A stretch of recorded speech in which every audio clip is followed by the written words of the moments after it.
Frères et sœurs, membres de la grande famille de Dieu, c'est l'heure de la prière.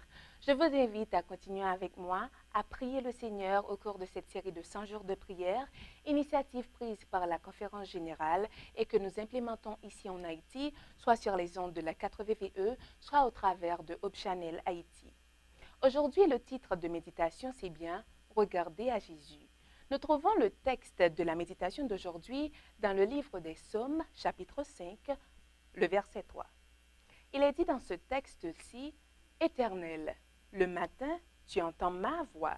Le matin, je me tourne vers toi et je regarde. » Dans le livre Témoignages pour l'Église, volume 2, à la page 264, nous trouvons ce qui suit. « Rassemblez toutes vos énergies. Regardez en haut et non à vos difficultés, et vous ne tomberez pas en chemin. » L'ombre se dissipant, vous verrez bientôt Jésus tendant la main pour vous aider. Et tout ce que vous aurez à faire, ce sera, dans une foi simple, de saisir cette main et de vous laisser conduire. À mesure que grandira votre confiance par la foi en Jésus, l'espérance naîtra en vous. La lumière qui jaillit de la croix du Calvaire vous révélera le prix que Dieu attache à une âme et elle vous incitera à porter la lumière dans le monde. Ici-bas, le nom de grand homme est semblable à des lettres tracées sur le sable, mais un caractère sans tache subsistera pendant l'éternité. Les questions à méditer pour aujourd'hui sont les suivantes. Que faites-vous en premier chaque matin?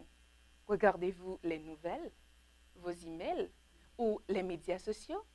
Commencez-vous donc à penser à tous ces problèmes ou regardez-vous à Jésus? Au cours de cette journée, de nouveau prenez l'engagement de vous tourner vers Jésus au lieu de regarder à vos épreuves. Au lieu de vous tourner vers le monde séculier pour trouver espoir et encouragement, fixez les regards sur Jésus. Nous avons beaucoup de sujets qui nous poussent à être reconnaissants envers Dieu. Au cours des 30 derniers jours, plus de 100 000 ressources ont été téléchargées à travers le site revivalandreformation.org. Nous louons le Seigneur de ce que de nombreuses personnes reconnaissent le besoin spirituel et cherchent à progresser dans leur marche avec Jésus. Nous le louons également à ce que des milliers de groupes de prière se mettent en place dans le monde entier suite à cette crise du COVID-19. Alors, prions pour les membres des églises en Allemagne, en France, en Italie et en Belgique, ces zones sensibles toujours pour endiguer le virus. Prions pour la consolation de ceux qui ont perdu des bien-aimés.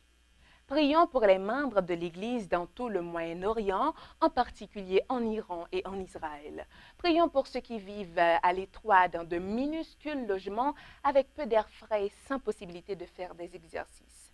Prions pour que nos voisins qui ne connaissent pas, ou peut-être qui connaissent peu Jésus. Prions pour trouver des moyens de partager avec eux l'espérance en Jésus, peut-être en recourant à l'évangélisation par téléphone portable ou par d'autres ressources en ligne. Prions pour ceux qui, dans notre propre Église ou communauté, se battent actuellement contre le COVID-19. Prions pour que la main guérissante de Dieu soit sur eux. Prions pour que nous soyons tous des intendants fidèles et que nous rendions notre dîme. Même si les temps sont difficiles, la Bible nous dit que Dieu honorera ceux qui l'honorent. Nous continuons à prier, frères et sœurs. Prions les uns pour les autres et ceci nous le faisons tous les jours.